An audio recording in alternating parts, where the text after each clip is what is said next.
Round 11, nagsimula na. Agad na naglabas si Loki ng matinding kapangyarihan, nilikha niya ang eksaktong mga kopya ni Thor, Odin, at Heracles. Nanginginig ang kanyang katawan sa bigat ng enerhiyang ito, ngunit hindi siya tumigil. Samantala, sa kabilang panig ng arena, hindi man lang natinag ang mandirigma ng sangkatauhan sa ipinakitang kapangyarihan ng God of Mischief. Nanatili siyang kalmado, nakatutok ang iron sight ng kanyang sandata direkta sa ulo ni Loki. Para kay Zemo, walang lugar ang takot, patay kung patay, wala nang atrasan pa. Ito ang tatalakayin ko ngayon, kaya kung handa ka na, Terren at simulan na natin. What's up mga Coops, Manga Moto nagbabalik. Record of Ragnarok Kabanata 79. Sa pagsisimula ng kabanata, agad nating matutunghayan ang sentro ng arena, isang malawak at kahangahangang lugar ng sagupaan. Sa gitna nito ay nakatayo ang isang dambuhalang monitor at napakaraming screen na nagsisilbing mata ng lahat ng manunood. Dito ipinapakita ang mga mahahalagang anunsyo at ang mga eksena ng laban. Lahat ng naruroon, mula sa mga Diyos hanggang sa mga mortal, ay nakatuon ang pansin kay Heimdall, ang kinikilalang tagapagbalita ng laban, na kasalukuyang lumilipad sa ere sakay ng kanyang malaking ibon. Balot sa kasuotan na panlaban sa matinding lamig, mahigpit niyang hawak ang mikropono habang buong sigasig na inaanunsyo ang kasalukuyang estado ng labanan. Ang score? 5 para sa mga Diyos, 5 rin para sa sangkatauhan. Tabla ang laban. Malinaw at may diin ang kanyang tinig, na parang dagandong ng kulog sa buong arena. Ang sagupaan ay naging isang matinding bakbakan ng pagsulong at pag-urong, isang seesaw battle kung saan nakataya ang mismong kapalaran ng sangkatauhan. Wala nang higit sa 3 round ang natitira, at ngayon, ang lahat ay umaasa sa magiging resulta ng ika-11 round ng Ragnarok. Ito na ba ang pagbagsak ng sangkatauhan, o ang huling pagkakataon nitong lumaban para sa kaligtasan? Napuno ng matinding tensyon ang buong arena. Walang sino man, maging tao o Diyos, ang humihinga ng maluwag. Lahat ay nasa gilid ng kanilang mga upuan, nag-aabang kung sino ang mananaig sa labang ito. Mula sa kanyang mataas na pwesto, tanaw ni Heimdall ang malawak na entablado ng digmaan. Sa di kalayuan, natatanaw niya ang paglalabanan nina Loki at Zemo, dalawang mandirigmang handang ilagay ang kanilang buhay sa laban. Isang eksenang kahanga-hanga, ngunit sa sandaling magsimula ang sagupaan, ang magandang tanawin na ito ay siguradong magiging isang bangungot. At dumating na nga ang sandali. Pinakilala na ni Heimdall ang mandirigmang lalaban para sa sangkatauhan, sa round 11. Mula sa di kalayuan, dahan-daang matatanaw ang isang figura, kasabay ng kanyang alagang aso. Habang naglalakad sila papalapit sa arena, ang matatalas na mata ng aso ay tila napatingin kay Zemo. Dito na inilahad ni Heimdall na sa taong 1939, ang Winter War. Ang hukbong Sobyet ay naglunsad ng pananakop sa Finland. Sa gitna ng matinding lamig at lumalagablab na labanan, isang tahimik ngunit matapang na magsasaka ang humawak ng kanyang rifle. Hindi siya isang ordinaryong sundalo, ngunit sa kanyang puso, ang kanyang lupa, ang kanyang bayan, ang kanyang Finland, ay isang bagay na kailangang ipaglaban hanggang sa huling bala. Iisa lamang siya, ngunit sa kanyang kamay, ang kanyang baril ay naging hatol ng kamatayan sa kanyang mga kaaway. Sa Ilog Kola, kasama lamang ang 30 sundalo, kanilang hinarap at tinalo ang 4,000 tropang Sobyet. Walang mintis ang kanyang bawat bala, bawat putok, isang buhay ang nawawala. Sa loob ng digmaan, siya ang naging pinakakinatatakutin ng kanilang kalaban, 542 kaaway ang bumagsak sa kanyang mga kamay. Wala siyang hinayaang makatakas. Sa kasaysayan ng sangkatauhan, sa kanyang panahon walang sniper ang nakalampas sa kanyang husay. Tinawag siyang White Death, walang iba kundi si Zemo Heha. Habang naglalakad, napatigil si Zemo at ang kanyang alagang aso sa isang napakagandang lokasyon. Hindi nagtagal, banilinan niya ang kanyang alaga na manatili roon dahil babalik naman siya agad. Sa malaking monitor, makikita nating iniwan ni Zemo ang kanyang aso sa hangganan ng arena, sapagkat hindi ito maaaring isama sa laban. Samantala, ilang mga Diyos ang nagtataka kung para saan ang napakalaking field na matatanaw sa itaas nila. Habang ang isa naman ay naguguluhan kung bakit umuulan ng snow sa lugar kung saan magaganap ang laban. Patuloy siyang nagtatanong, saan nga ba talaga ito nagaganap? Sa kabilang banda, ang mga sundalong nanunood ay napabulong na tila pamilyar ang kagubatan kung saan lalaban si Zemo. Isa sa kanila ang nagkumpirma na walang duda, ang kagubatan na kanilang nakikita ay eksaktong replika ng kanilang dating tirahan noong sila ay nabubuhay pa. Tama nga sila, dahil ang napiling lugar ni Zemo para sa laban ay isang napakalawak na replika ng Finland. Ito na rin ang pinakamalaking larangan ng labanan sa kasalukuyan, na walang kapantay sa laki at lawak. Sa panel na ito, kitang-kita ang napakalaking dome, na mistulang nagpapaliit sa Valhalla Arena sa tabi nito. Ayon kay Heimdall, ang entablado para sa round 11, ay magtatampok ng kauna-unahang open-air arena sa kasaysayan ng Ragnarok.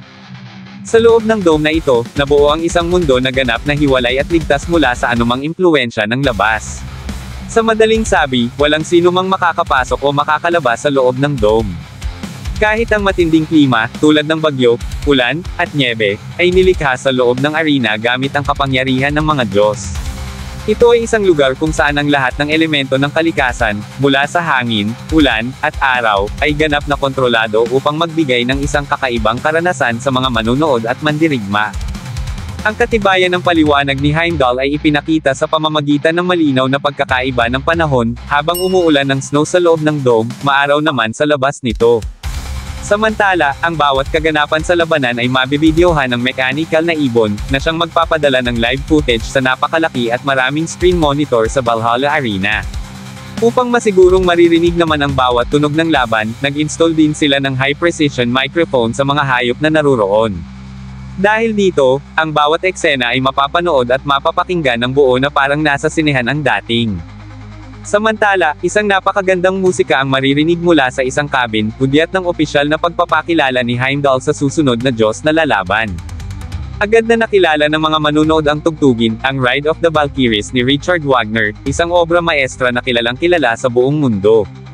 Sa pagpapatuloy ng anunsyo, ipinahayag ni Heimdall.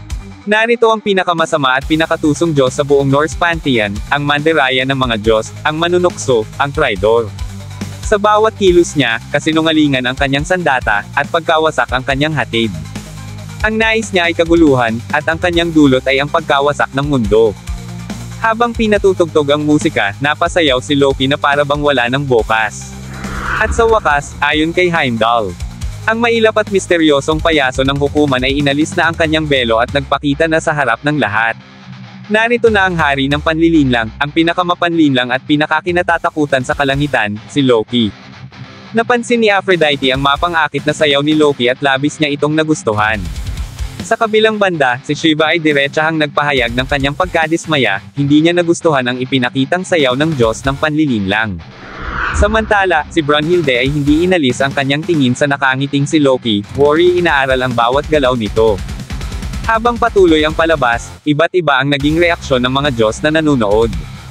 May ilan na natuwa sa pagpapakita ni Loki, samantalang ang iba naman ay nakaramdam ng kakaibang kilabot sa kanyang presensya. Isa pang Diyos ang napaisip, ano kaya ang naghihintay na kapalaran sa taong makakatapat ng God of Mischief? Para kay Forsyth, ang Diyos ng kapayapaan, kung sakaling makikipaglaban si Loki, tiyak na may malaking kapahamakan na maaaring maganap, isang nakakatakot na posibilidad na hindi niya gustong isipin. Samantala, si Ares ay nagtanong sa kanyang sarili, ano kaya ang plano ni Loki? Alam niyang malakas ang kalaban sa napili nitong arena, ngunit batid niyang hindi basta-basta si Loki pagdating sa estratehiya. Sa opinyon ni Hermes, dahil sa matagal na niyang pagkakakilala kay Loki, sigurado siyang may layunin ito sa laban. Iba naman ang pananaw ni Ares, para sa kanya, hindi mahuhulaan ang susunod na galaw ng God of Mischief, isang pahayag na sinang-ayunan mismo ng kanilang ama, si Zeus. Ipinaliwanag ni Zeus na ang lakas ni Loki ay isang pambihirang kakayahan. Kahit pa mas makapangyarihan ang kanyang kalaban sa direktang labanan, sa hindi maipaliwanag na dahilan, si Loki pa rin ang laging natitirang nakatayo sa huli. Dahil sa sinabi ni Zeus, lalong nakadama ng takot si Ares. Dagdag pa ni Zeus, kung si Thor ang tinaguri ang Supreme Berserker ng Norse Pantheon, si Loki naman ay isang god assassin na walang mukha, isang god na mahirap basahin at mas mahirap pang labanan. Sa gitna ng kanyang malalim na pag-iisip tungkol sa paparating na laban, biglang naalala ni Brunhilde ang kanyang bunsong kapatid. Nasaan na nga ba ito? Tanong niya sa sarili. Ngunit bago pa siya makapag-isip ng husto, nagsimula na ang laban. Ang battlefield ay napakalawak, at sa pinakamababang bahagi ng panel ay makikita si Loki, nakatayo at nakangiti.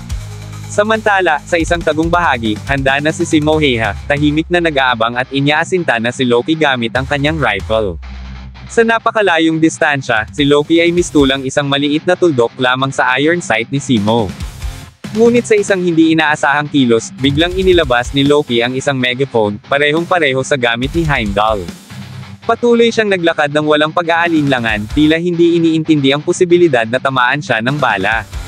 Sa megaphone, malakas niyang isinambit. Nagbabalik ba sa iyong alaala ang lugar na ito, Zemo? Pakiramdam mo ba'y bumalik ka sa impyernong digmaan na minsan mo nang pinagdaanan? Ngunit sa kabila ng mga salitang iyon, nanatiling matatag at hindi natinag si Zemo.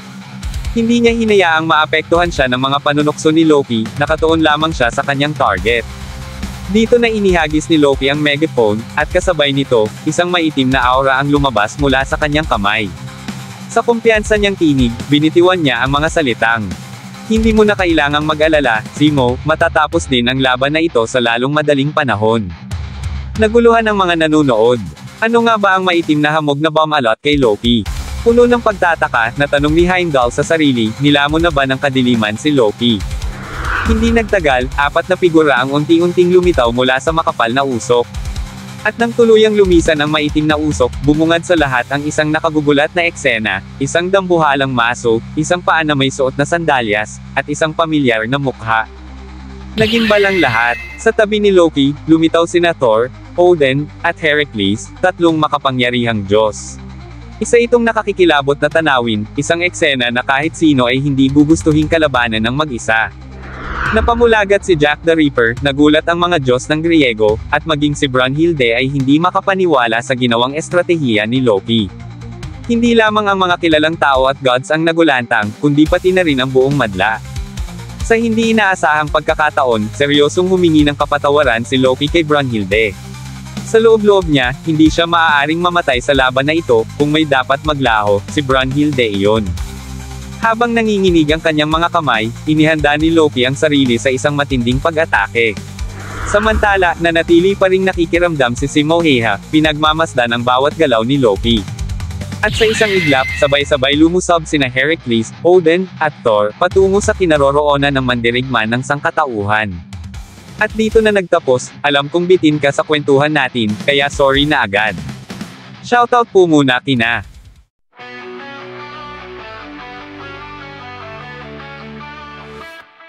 sa bawat pahina, sinadyan, pusis ng kasaysayan, sa kanyang tangan, mga moto, ikaw ang gabay, sa laban ng Diyos at tao, tagumpay ay taglay. Ang kanyang tinig, di maglalaho, kahit matapos ang lahat ng mga kwento. Mga moto, nag-aapoy sa diwa, naglalagala ng kwento ng bawat isa. Sa Ragnarok, siya'y dagdapang sa laysay, sa laban ng mortal at Diyos ang huli pagkilay.